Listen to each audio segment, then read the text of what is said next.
গত শুক্রবার আরজিকর হাসপাতালে মহিলা ডাক্তারের রহস্যজনক মৃত্যুর প্রতিবাদে আজ আন্দোলনের তৃতীয় দিন চালিয়ে যাচ্ছেন আরজিকর হাসপাতালের জুনিয়র ডাক্তাররা। দাবি শুধু একটাই, আন্দোলনের স্বচ্ছতার সাথে তদন্ত করতে হবে, সকল অপরাধীদের দৃষ্টান্তমূলক শাস্তি দিতে হবে। ইতিমধ্যেই তদন্তে নেমেছে কলকাতা পুলিশ। কলকাতা পুলিশের পক্ষ থেকে আজ হেল্পলাইন নাম্বারও জারি করা হয়েছে। আরজিকর হাসপাতালের প্রিন্সিপাল ইতিমধ্যেই স্বইচ্ছায় পদত্যাগ করেছেন।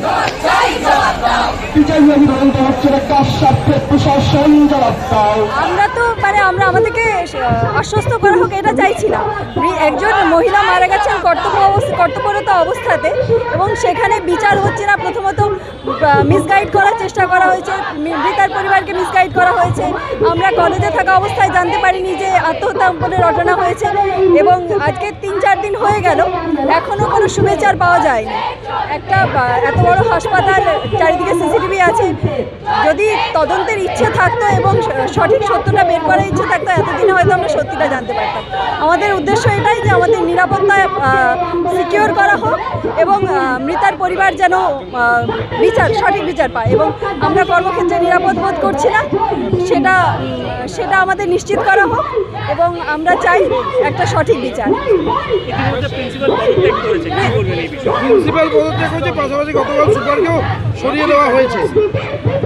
প্রিন্সিপাল পদত্যাগ করেছেন মানে আরজি করে দীর্ঘদিন ধরে ওনার নামে নানা রকমের অভিযোগ আছে। এবার ওনার যদি এতদিনে মনে হয় যে ওনার পদত্যাগ করা উচিত হয়েছে, ঠিকই করেছেন। ওনার পদত্যাগ অনেক আগে করা উচিত ছিল এবং আমরা চাইছি ওনার পদত্যাগ করার পরে এখানে একটা সুশৃঙ্খলা একটা বজায় হোক এবং হাসপাতালের নিরাপত্তা, কর্মীদের নিরাপত্তা সেগুলো সুনিশ্চিত করা হোক। গত পরশুদিন দেখেছিলাম আপনারা স্লোগান তুলেছিলেন, no political party go back. অর্থাৎ তারপরে বিভিন্ন রকম পলিটিক্যাল পার্টি যারা আসছেন তারা কথা বলছেন আপনাদের সাথে, কিন্তু আপনারা কথা বলতে চাইছেন, কোনো রং লাগাতে চাইছেন না। সেইখানে দাঁড়িয়ে আজকে এসএফআই আপনাদের ঠিক গেটের উল্টো দিকেই তারা অবস্থান বিক্ষোভ করতে বলেছেন। সকাল দুপুর 12টা থেকে তারা অবস্থান বিক্ষোভ করবেন, কি বলবেন?